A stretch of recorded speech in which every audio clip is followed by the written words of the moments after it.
Hello friends, स्वागत है आप सभी का एक बार फिर आपके अपने YouTube channel GK Prince academy पर। तो हम लोग डिस्कस कर रहे थे यूपीएसआई एग्जाम्स के हिंदी प्रैक्टिस सेट का। ठीक है, इसमें 5 प्रैक्टिस सेट हो चुका था। आज का ये वीडियो 6वां प्रैक्टिस सेट देखेंगे। हिंदी का एग्जाम में 40 क्वेश्चन पूछा जाना है, तो उसी के परिप्रेक्ष्य में हम ये आज देखने वाले हैं। ठीक है, टोटल 40 क्वेश्चन इस प्रैक्टिस में है। तो आप लोग भी अपने आप को आंकिएगा और बताइएगा कमेंट में कि कितने क्वेश्चन आपके जो है इन 40 में से सही जा रहे हैं। ठीक है, चलिए इस वीडियो को शुरुआत करते हैं। इसके पहले का वीडियो अगर आप लोगों ने नहीं देखा है, चैनल पर जाइए, आपको वहां से वीडियो मिल जाएगा और वहां से आप देख सकते हैं जाके। ठीक है, शुरुआत करेंगे। वीडियो स्टार्ट करने से पहले अगर आप लोग चैनल पर नए हैं और अभी तक सब्सक्राइब नहीं किया तो उनको सब्सक्राइब कीजिएगा, साथ ही साथ वीडियो को भी लाइक करते चलिएगा। पहला क्वेश्चन कुछ इस तरह से दिया गया है। यहाँ पे अगर हम देखें तो दिया गया है कि इनमें से कौन सा वर्ड अघोष महाप्राण व्यंजन है। ठीक है, और ये जो प्रैक्टिस सेट है ये यूथ बुक का जो 51 इनकाउंटर करके जो निकाली गई, जिसमें 51 प्रैक्टिस सेट है, तो उस बुक से लिया गया है। हम टोटल 51 प्रैक्टिस सेट पूरा सॉल्व कराएंगे, तो इसलिए आप लोग चैनल से जुड़े रहिएगा। ठीक है, पहला क्वेश्चन का आंसर क्या होगा? कौन सा वर्ण अघोष महाप्राण व्यंजन है, ये बताना है इसमें। तो यहाँ पे इसका राइट आंसर क्या है? तो इसके आंसर की बात करेंगे तो आंसर हो जाएगा डी ऑप्शन, ख। ख जो है ये अघोष महाप्राण व्यंजन है। और जो ऑप्शन में दिया गया है, पहला ऑप्शन झा दिया गया है, ये सघोष है। सघोष ये भी महाप्राण व्यंजन के अंतर्गत आएगा। ठीक है, च जो दिया गया ये क्या है? ये भी अघोष है, अघोष, और ये अल्प प्राण के अंतर्गत आएगा। ठीक है, अल्प प्राण के अंतर्गत आता है। तो जो दिया गया है ये क्या है? ये भी आपका जो है क्या है? अघोष अल्प प्राण के अंतर्गत आता है। तो इस प्रकार आंसर क्या है? यहाँ पे डी ऑप्शन करेक्ट हो जाएगा। चलिए, इनमें से जातिवाचक संज्ञा कौन सी है? अगला प्रश्न बताना है, क्वेश्चन नंबर बी। जातवाचक संज्ञा की बात करेंगे तो जैसे किसी वस्तु, व्यक्ति, जीव जंतु, पेड़ पौधे, तद व्यवसाय इत्यादि की पूरी जात का जहाँ पे ज्ञान होता है वहाँ पे जातवाचक संज्ञा होता है। इसमें ऐसा शब्द लड़का है जहाँ से हमें जो है जाति पूरा पता चल रहा है लड़के का, तो आंसर बी ऑप्शन करेक्ट हो जाएगा। ठीक है, अन्य उदाहरण तो जैसे घोड़ा, लड़का, लड़की, फूल, पंखा, कुर्सी, गाय, ये सभी क्या है? जातिवाचक संज्ञाएं हो जाएंगी। चलिए, दुख किस प्रकार की संज्ञा है? तो दुख भाववाचक संज्ञा है। ठीक है, किस प्रकार की संज्ञा है? भाववाचक संज्ञा है। सेना किस प्रकार की संज्ञा में आएगी? तो समूहवाचक संज्ञा। ठीक है, ये हो जाएगा समूहवाचक संज्ञा में आ जाएगा। ठीक है, श्याम जो दिया गया है ये क्या है? ये व्यक्तिवाचक संज्ञा है। चलिए, क्वेश्चन नंबर अगला देखते हैं, क्वेश्चन नंबर 3। रीत का बहुवचन दिए गए विकल्पों में से क्या होगा? इसका आंसर क्या हो जाएगा? रीत का बहुवचन क्या होता है? रीत का बहुवचन इनमें से कौन सा आंसर सही है? तो डी ऑप्शन सही है। ठीक है, रीतियां जो डी ऑप्शन में दिया गया है बिल्कुल सही, बाकी सारे गलत हैं। अगले प्रश्न की तरफ चलेंगे। इनमें से निजवाचक सर्वनाम का प्रयोग किस वाक्य में किया गया? अगला प्रश्न बताना है। ठीक है, निजवाचक सर्वनाम। निजवाचक सर्वनाम अगर हम बात करेंगे तो जो शब्द संज्ञा के स्थान पर प्रयुक्त हो उन्हें हम कहते हैं सर्वनाम। सर्वनाम के भेद में पुरुषवाचक है, निजवाचक है, निश्चयवाचक है, अनिश्चयवाचक है, संबंधवाचक है, प्रश्नवाचक। इसमें से कौन सा आंसर सही हो जाएगा? अगर ऑप्शन बी देख रहे हैं तो यह समस्या मैं आप ही हल कर लूंगा। इसमें क्या है? निजवाचक सर्वनाम का प्रयोग किया गया है, तो ये बिल्कुल राइट है, बाकी सारे गलत हो जाएंगे। अगला क्वेश्चन, क्वेश्चन नंबर 5 है, चंद रुपए बचाने के चक्कर में कई लोगों को शर्मसार होना पड़ा। इस वाक्य में प्रयुक्त विशेषण का भेद पहचाना। किस प्रकार का विशेषण इसमें प्रयोग किया गया? बताइए, इसका आंसर क्या हो जाएगा? यहाँ पे आंसर की बात करेंगे तो यहाँ पे देख रहे हैं आप, कई लोगों को शर्मसार होना पड़ा चंद रुपए बचाने के चक्कर में। तो यहाँ पे अगर हम विशेषण की बात करेंगे तो क्या है? अनिश्चितता दिखाई जा रही है, तो यहाँ पे अनिश्चित संख्यावाचक विशेषण हो जाएगा। आंसर सी ऑप्शन राइट है। चलिए, प्रत्यय मूलतः कितने प्रकार के होते हैं ये बताना है अगला प्रश्न। चलिए, इसका आंसर क्या हो जाएगा? देखिए, प्रत्यय क्या होते हैं? जो शब्दांश किसी शब्द के अंत में लगकर उस शब्द के अर्थ में परिवर्तन कर देते हैं, अर्थात नए अर्थ का बोध कराते हैं, उन्हें प्रत्यय कहा जाता है। प्रत्यय के कितने भेद होते हैं? तो 2 भेद होता है। आंसर हो जाएगा बी ऑप्शन। कौन सा होता है? तो एक होता है कृत प्रत्यय। ठीक है, कृत प्रत्यय, और दूसरा होता है तद्धित प्रत्यय। तद्धित प्रत्यय, तो 2 प्रत्यय होते हैं, ये भी याद रखिएगा। क्वेश्चन नंबर 7, इनमें से कौन सा शब्द शुक्ल का विलोम है? शुक्ल का विलोम शब्द इनमें से कौन सा है ये बताना है। शुक्ल का विलोम होता है कृष्ण। यहाँ पे बी ऑप्शन इसका राइट हो जाएगा। चलिए, ये वह ईश्वर पर विश्वास करता हो, इस वाक्यांश के लिए सही शब्द कौन सा है? जो ईश्वर पर विश्वास करता हो उसको हम एक शब्द में क्या कहेंगे? इसका आंसर क्या हो जाएगा? तो इसका आंसर है डी ऑप्शन। जो ईश्वर पर विश्वास करे उसको हम कहेंगे आस्तिक, और नास्तिक जो दिया गया जो ईश्वर पर विश्वास ना करे उसको हम कहेंगे नास्तिक। ठीक है, चलिए अगला क्वेश्चन देखते हैं। क्वेश्चन नंबर 9 है, बहुत दिन दिया गया है कि हुए बहुत दिन बुढ़िया एक चलती थी लाठी को टेक, उसके पास बहुत था माल, जाना था उसको डैश डैश। यहाँ पे हमें रिक्त स्थान की पूर्ति करना है, एक तरीके से कविता है। तो यहाँ पे अगर हम पढ़ेंगे तो क्या इसमें भरा जाएगा, तो उसके पास बहुत था माल, जाना था उसको ससुराल। यहाँ पे ससुराल रिक्त स्थान पर होगा, आंसर ए पार्ट राइट हो जाएगा। ठीक है, चलिए क्वेश्चन नंबर अगला देखते हैं। अगला प्रश्न है जो कि 10, 11, 12 है, वो आपको ये क्वेश्चन इसका क्या है, ये गद्यांश है, और गद्यांश को आपको पढ़ना है, वीडियो पॉज करके पढ़िएगा। हम क्वेश्चन की तरफ चलते हैं। ठीक है,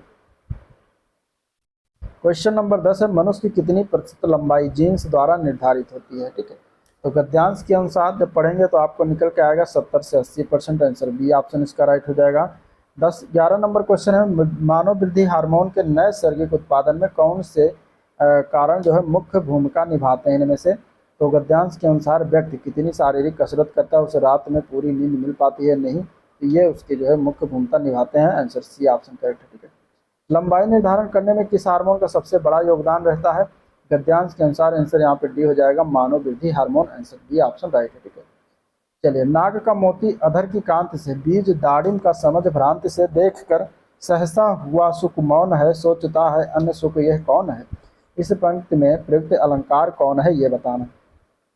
ये जो पंक्ति दिया गया है, ये जो गद्यांश जो दिया गया है, इसमें कौन सा अलंकार है। तो यहाँ पे अगर हम देखें तो ये भ्रांतिमान अलंकार का उदाहरण है, क्योंकि तो रंग रूप कर्म आदि की समानता के कारण जहाँ एक वस्तु में अन्य किसी वस्तु की चमत्कार पूर्ण भ्रांति कल्पित हो जाता है, वहाँ भ्रांतिमान अलंकार होता है।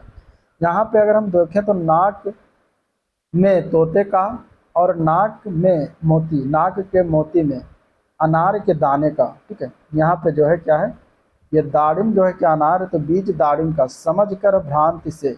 तो इस प्रकार यहाँ पे क्या है, नाक में तोते का और नाक के मोती में अनार के दाने का भ्रम हो, इसलिए यहाँ पे क्या हो जाएगा, भ्रांतिमान अलंकार है। क्योंकि देखता हुआ सुख मौन है, तो सुख मन तोता, मौन है देखकर सहसा हुआ मौन है, तो इस प्रकार यहाँ पे क्या है, ये भ्रांति को दर्शा रहा है। अगला प्रश्न, भारतेंद्र युग की समय सीमा क्या है।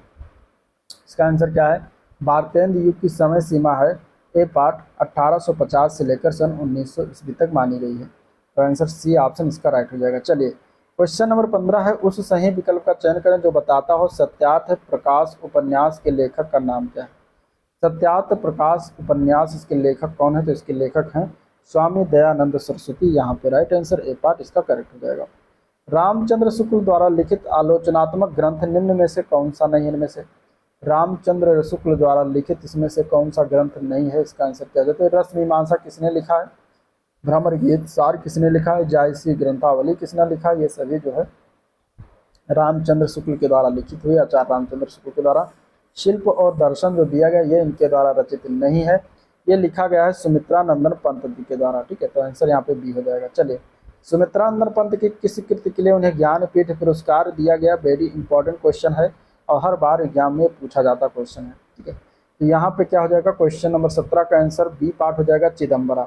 1968 में चिदम्बरा के लिए इन्हें ज्ञानपीठ पुरस्कार जो है दिया गया था। ठीक है, तो यहाँ पे आंसर क्या है, बी ऑप्शन इसका राइट हो जाएगा। चलिए क्वेश्चन नंबर 18, 1982 में इनमें से किसे ज्ञानपीठ पुरस्कार मिला। अब 1982 में, ये भी इंपॉर्टेंट क्वेश्चन है। ठीक है, 1982 में जो ज्ञानपीठ पुरस्कार प्रदान हुआ था वो दिया गया था महादेवी वर्मा को।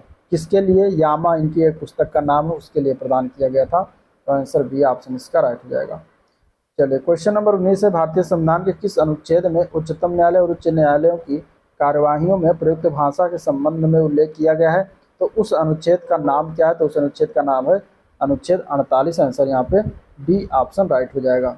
क्वेश्चन नंबर 20 देखते हैं, इनमें से कौन सी भाषा का विकास मागधी अपभ्रंश से हुआ है। मागधी अपभ्रंश से इनमें से कौन सी भाषा का विकास हुआ है, तो वो हुआ है मगही, मगही भाषा। ठीक है, मगही भाषा का विकास मागधी अपभ्रंश से हुआ है, ये मगध क्षेत्र में भाषा बोली जाती है। ठीक है, तो आंसर क्या हो जाएगा यहाँ पे टी ऑप्शन, मगही, भोजपुरी और मैथिली, तीन भाषा जो है वो बिहारी के अंतर्गत आती है। चलिए क्वेश्चन नंबर अगला है, इनमें से तालब व्यंजन का उदाहरण कौन सा, आप बताइए। इसका आंसर क्या हो जाएगा, तालब व्यंजन, तालव्य व्यंजन की अगर हम बात करते हैं तो तालव्य व्यंजन जो है कौन कौन से उसमें वर्ण आते हैं। तालव्य में यहाँ पे अगर हम देखेंगे तो आ जाता है च वर्ग, च छ ज झ, ये आ जाते हैं तालव्य के अंतर्गत। इसके अलावा या और श भी आता है तालव्य के अंतर्गत, अलावा इसके अलावा या भी आता है। तो इस प्रकार इतने व्यंजन हैं, इतने वर्ण हैं जो तालव्य व्यंजन के अंतर्गत आते हैं। तो आंसर क्या हो जाएगा, डी ऑप्शन करेक्ट है। ठीक है, डी ऑप्शन करेक्ट हो जाएगा। चलिए अगला क्वेश्चन, राष्ट्र शब्द की भाववाचक संज्ञा इनमें से कौन सी होगी। राष्ट्र शब्द की भाववाचक संज्ञा बताना है। तो देखिए राष्ट्र शब्द की भाववाचक संज्ञा क्या होगी इनमें से, तो वो हो जाएगी राष्ट्रीयता, जो कि दिया गया है डी ऑप्शन। तो डी ऑप्शन राइट हो जाएगा। ठीक है, चलिए क्वेश्चन नंबर अगला देते हैं, ब्राह्मण का स्त्रीलिंग बताइए। ब्राह्मण शब्द का स्त्रीलिंग बताना। ब्राह्मण शब्द का स्त्रीलिंग होता है ब्राह्मणी, जो कि दिया गया है डी ऑप्शन। तो डी ऑप्शन करेक्ट है।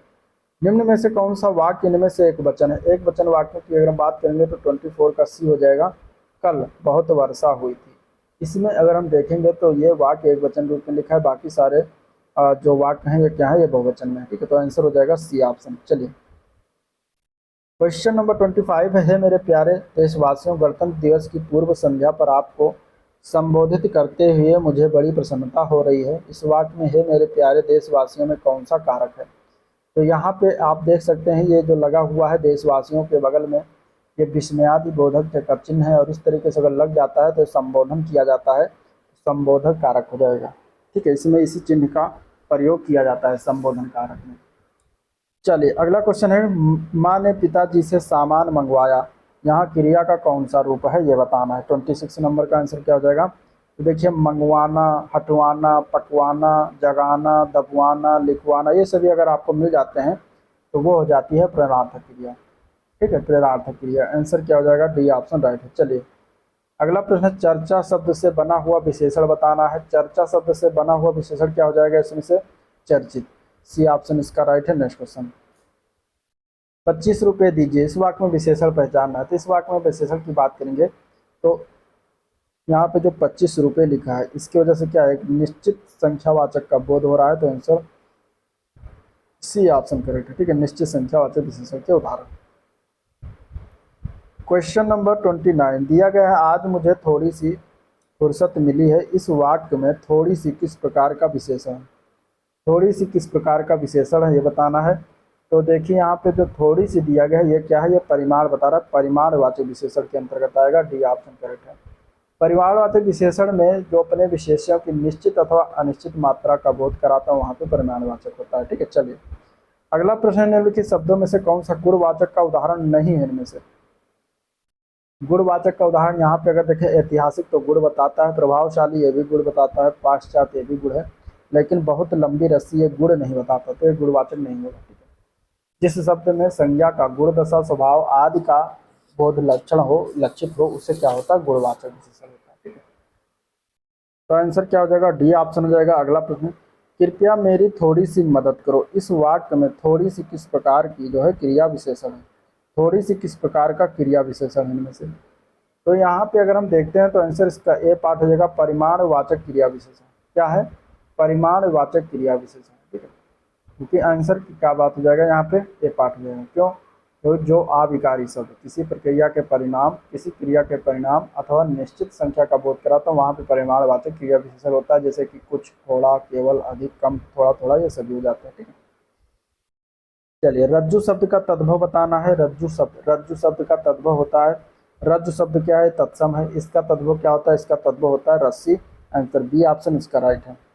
क्वेश्चन नंबर 33, इनमें से कौन सा शब्द तद्भव शब्द है ये बताना। ठीक है, तद्भव शब्द इनमें से कौन सा है। यहाँ पे अगर हम देखें तो कौन सा तद्भव, तो क्षीर शब्द तद्भव। क्षीर शब्द क्या है, तद्भव। इसका तत्सम क्या होता है, तत्सम होता है क्षीर, क्षीर होता है, बाकी सब सारे तत्सम है। ठीक है, कुमार जो है तत्सम है, इसका तद्भव होता है कुंवारा। ठीक है, कुंवारा हो जाएगा। इसके बाद कंटक तत्सम शब्द है, इसका तद्भव होता है कांटा। ठीक है, और कृष्ण जो दिया गया ये भी तत्सम है, इसका तद्भव होता है किशन। चलिए इनमें से कौन सा उपसर्ग अरबी फारसी का, अरबी फारसी वाला उपसर्ग बताना। यहाँ पे अगर आप देख चले हैं शब्द सी पार्ट, तो ना शब्द, ना जो क्या है उपसर्ग है, ये अरबी फारसी भाषा का उपसर्ग है। बाकी इसमें उप, कु, पर ये जो दिया गया ये सभी हिंदी भाषा के उपसर्ग हैं, ठीक है। फलित शब्द में कौन सा प्रत्यय है, अगला प्रश्न बताना। इसका आंसर क्या हो जाएगा। फलित शब्द में अगर हम देखते हैं तो फल में इत लगा के फलित बनता है और इस प्रकार यहाँ पे इत प्रत्यय लगा हुआ है, सी ऑप्शन हो जाएगा, ठीक है। महौषध शब्द का सही संधि विच्छेद बताइए क्या हो जाएगा। महौषध में अगर हम देखेंगे तो महा प्लस औषध इसका सही संधि विच्छेद है, ए पार्ट इसका करेक्ट हो जाएगा, ठीक है। ये जो है किस संधि का उदाहरण है, तो वृद्धि स्वर संधि का उदाहरण है, ठीक है। आंसर क्या हो जाएगा, ए पार्ट राइट हो जाएगा। चलिए, विग्रह की दृष्टि से किए गए विकल्पों में से कौन सा विकल्प अनुचित है इनमें से। तो 37 की अगर हम आंसर की बात करेंगे तो यहाँ पे बी पार्ट हो जाएगा, देश पर निकाला। ये क्या है, देश पर निकाला, ये अनुचित है, ये विग्रह ढंग से नहीं किया गया है, यहाँ पे देश से निकाला होना चाहिए था, ठीक है। चलिए, क्वेश्चन नंबर 38 है, विधिक का पर्यायवाची शब्द इनमें से क्या होगा। विधिक का पर्यायवाची शब्द यहाँ पे अगर देखते हैं तो कौन सा ऑप्शन सही हो जाएगा। तो विधिक का पर्यायवाची शब्द कानूनी होता है, सी ऑप्शन इसका राइट है, ठीक है। इसके अन्य पर्यायवाची में वैध, इसके अलावा वैधानिक, विधि सम्मत, विधि संगत, अदालती, विधान, ढंग, रीत, प्रमुख, ये सभी इसके अन्य पर्यायवाची में आएंगे। चलिए, क्वेश्चन नंबर 39, इनमें से कौन सा शब्द घट शब्द का अर्थ नहीं। घट शब्द का इनमें से कौन सा अर्थ नहीं होगा। यहाँ पे अगर हम देखते हैं तो घट का एक अनेकार्थी शब्द है और यहाँ पे अगर है घट का मन, घट का एक अर्थ मन होता है, घट का एक अर्थ घड़ा होता है, घट का एक अर्थ शरीर होता है, लेकिन घट का समूह नहीं होता, ठीक है। घट का शब्द अर्थ का क्या होता है, समूह नहीं होता। तो इस प्रकार यहाँ पे आंसर क्या हो जाएगा आपका, डी ऑप्शन हो जाएगा, ठीक है। चलिए, लास्ट क्वेश्चन इस वीडियो का है, शक्तिशाली, दयालु और योद्धा नायक के लिए इनमें से कौन सा शब्द उपयुक्त है। तो यहाँ पे अगर हम देखें तो जो दिया गया है सी पार्ट में, धीरोदात्त, धीरोदात्त क्या है, इन सभी के लिए सही है, बाकी सारे गलत हैं। तो आंसर क्या हो जाएगा, सी ऑप्शन इसका राइट है, ठीक है। तो ये था ओवरऑल वीडियो जिसको हम लोगों ने देखा, डिस्कस किया। अगर वीडियो पसंद आया तो लाइक करिएगा, चैनल को सब्सक्राइब नहीं किया अभी तो सब्सक्राइब कर लीजिएगा, ठीक है। साथ ही साथ वीडियो को भी शेयर कर दीजिएगा। आज का वीडियो में करेंगे, मिलेंगे नेक्स्ट प्रैक्टिस सेट नंबर 7 में, और इसका आप कमेंट करके बताइए कि 40 में से आपके कितने सही है, ठीक है। चलिए, एंड करते हैं, आज के लिए इतना ही, थैंक यू।